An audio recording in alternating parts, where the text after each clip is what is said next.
What do you need to know about aortic stenosis from the level of a medical student and then moving on to the level of an internal medicine resident? Let's talk about that more in this video. So number one, aortic stenosis. What is aortic stenosis from a medical student perspective? Well, this is something that happens with age, and you'll get very calcified aortic valves, which will classically lead to a crescendo-decrescendo murmur that's loudest at the right upper sternal border.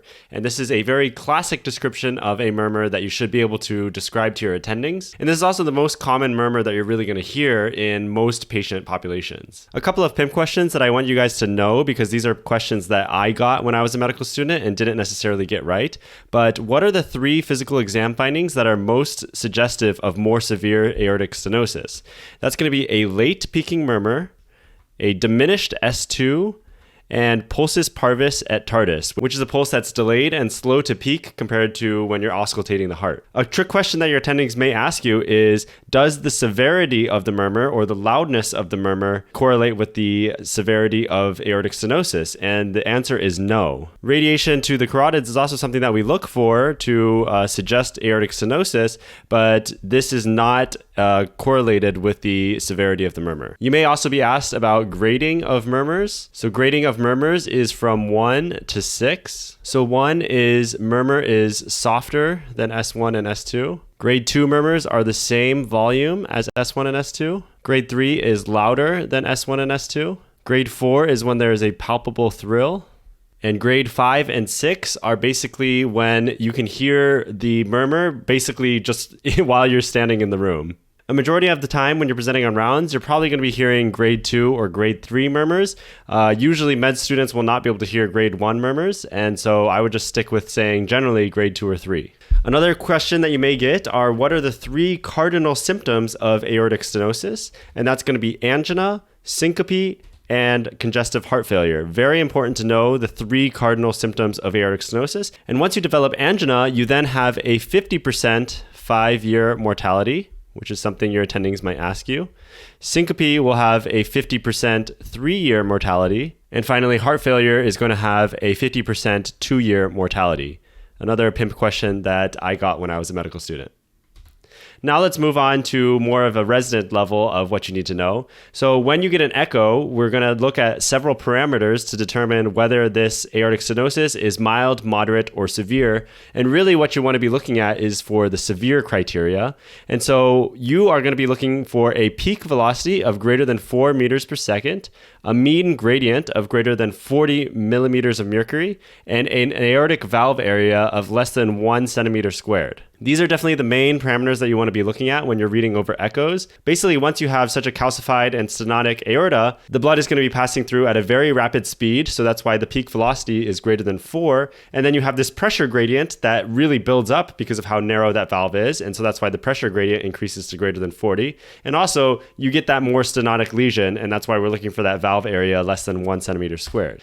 Now, looking at the staging of aortic stenosis, it's really important to note that anybody with symptomatic aortic stenosis is basically automatically going to be stage D. And stage D is when we're really going to be considering doing a procedure to fix the aortic stenosis. You can also consider some procedures at stage C, although you're going to have to meet some other criteria, for example, reduced EF, you're happening to do another cardiac surgery at that time, or some of these other criteria down here. So stage D1 is going to be really the most common stage of aortic stenosis that we're going to see. This is going to be symptomatic severe aortic stenosis.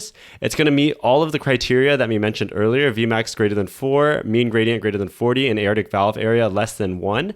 And your treatment is going to be a SAVR, which is a surgical aortic valve replacement, or a Tavr, which is a transcatheter aortic valve replacement, where basically we go in with a catheterization procedure and basically go in just through the blood vessels up the aorta and deploy a blood vessel with kind of this minimally invasive technique. Stage D2 is what we call low flow, low gradient aortic stenosis. And this is something that happens in the setting of a low or depressed EF. So if a patient has a really low ejection fraction, they may not actually reach the parameters of severe aortic stenosis, as we mentioned earlier, like the Vmax greater than 4 and the mean gradient greater than 40. So in these patients, you have to actually do a dobutamine stress echo to figure out, are they having true aortic stenosis or are they having pseudo aortic stenosis simply due to their low ejection fraction. So once you do the stress echo, you should see an increase in their stroke volume by greater than 20% because dobutamine is going to help the heart contract more effectively.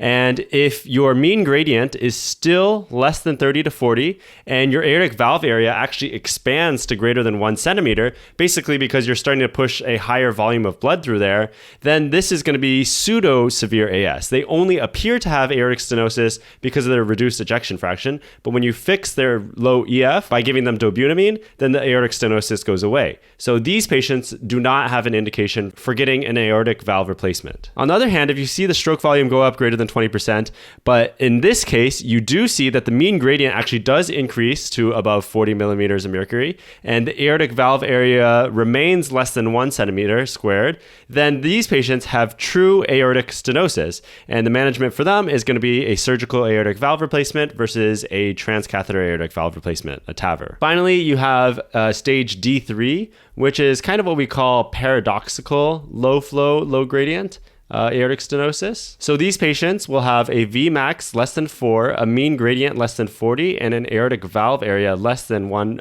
centimeter squared. However, in contrast to patients with stage D2 aortic stenosis, these patients have a preserved ejection fraction, so they don't have any reduced EF that could explain why they're having this symptomatic aortic stenosis, but they're not meeting the criteria for severe aortic stenosis. And this is probably one of the more rare stages that you're going to see. And what I've learned is that usually it happens in kind of thinner, small women, elderly women who just have very small ventricles to begin with and just pump really small volumes of blood to begin with. And so they don't really necessarily meet those criteria for severe aortic stenosis, even though they have a preserved EF. These patients will also qualify for a SAVR versus Tavr. So really the big one to know, D1 and D3, they're both going to qualify for SAVR versus Tavr. But for stage D2, you're going to need to do that dobutamine stress echo before you decide whether they need a valve replacement or not. So this is an Anki card that I made, but how do you tell the difference between pseudo aortic stenosis and true aortic stenosis in patients with low EF? Again, this is referring to stage D2. So you do a dobutamine challenge, and in pseudo aortic stenosis, aortic valve area will increase and the gradient will decrease. And in true aortic stenosis, aortic valve area will decrease and the gradient will increase. Now let's talk about doing the Tavr procedure, because this is very common and it's becoming more and more common as time goes on. So you start off with this calcified aortic valve, and what you do is you usually go through a transfemoral approach and you go up the aorta, down the ascending aorta, and then you deploy an aortic valve replacement right here and just kind of crush the calcium to the side, and now you have this new, very nicely working aortic valve. One major risk with aortic valve replacements is that when you're breaking up all of that calcium that's been in that aortic valve for years, a lot of it can flick off and kind of embolize, and what's really a big risk is that they can embolize up the carotid arteries and go up into the brain and cause a stroke. So a lot of times during the Tavr procedures, you're going to have these kind of sheath devices that prevent or kind of collect clots so that all these calcium emboli kind of get stuck here. So instead of going up to the brain, they get caught right here and then they can be removed. So now let's talk briefly about Tavr versus SAVR. So Tavr is really gaining a lot of favor recently based on a lot of recent trials. And so the advantages of Tavr is that there's lower rates of bleeding and AKI. However, there is an increased risk of need for permanent pacemaker, paravalvular regurgitation, which basically means after they put the aortic valve replacement, there starts to become some leakage around the new valve. So that's 29.4% of paravalvular regurgitation versus 2.1% in surgical aortic valve replacements at 1 year, and an increased risk of heart failure symptoms. SAVRs, on the other hand, obviously are much more invasive procedure, and so they are associated with potentially higher mortality in high-risk patients, and they have higher rates of major bleeding.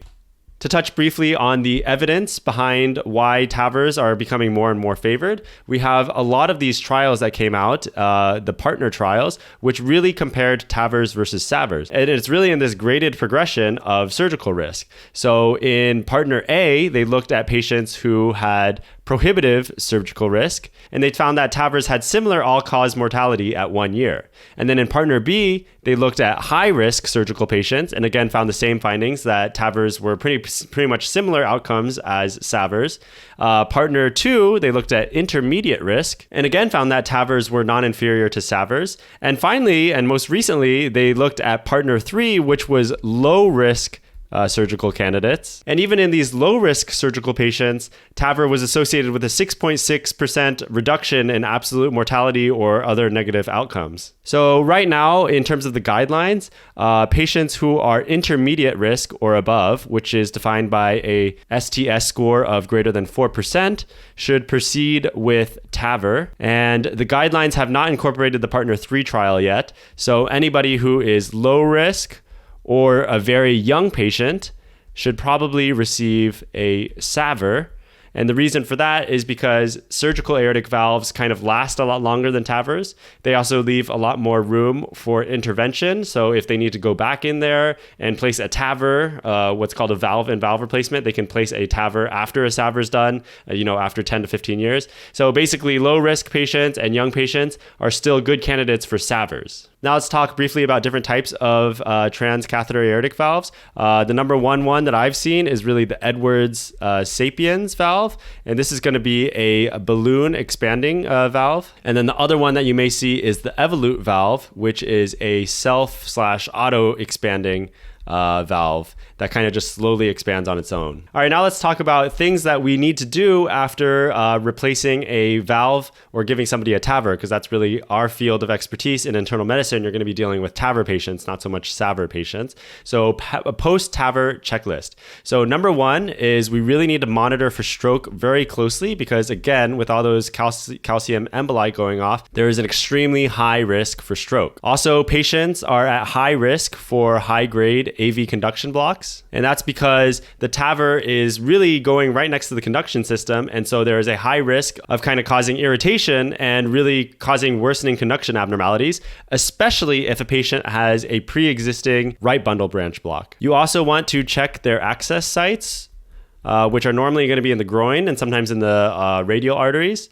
But you want to make sure that there's no significant bleeding or any development of hematomas. And also you want to check for intact distal pulses, especially in the feet after these procedures are done. The following day, we usually like to get a 2-view chest x-ray to evaluate the position of the valve.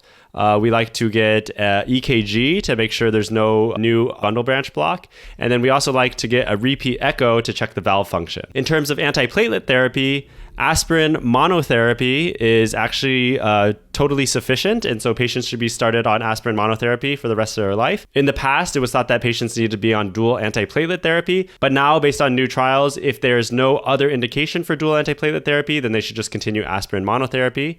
And if they have something like AFib or some other reason to be on anticoagulation, anticoagulant monotherapy alone is sufficient. Finally, patients should be counseled that they need endocarditis prophylaxis for any dental procedures. And you should note that, as mentioned earlier, paravalvular regurgitation is common to develop over the next several years. And so patients should continue to follow with their cardiologist to monitor for this. All right, and that's my quick overview to aortic stenosis and Tavr versus SAVR for medical students and also for residents. I hope that was a useful video for you guys. If you guys have any questions or comments, please leave them down in the comments down below and I'll be sure to answer them. I really appreciate you taking the time to watch this video and looking forward to seeing you in the next video. Please let me know what topics you'd like to see in the future. And thanks again for watching. I really appreciate it. And see you in the next video. Peace.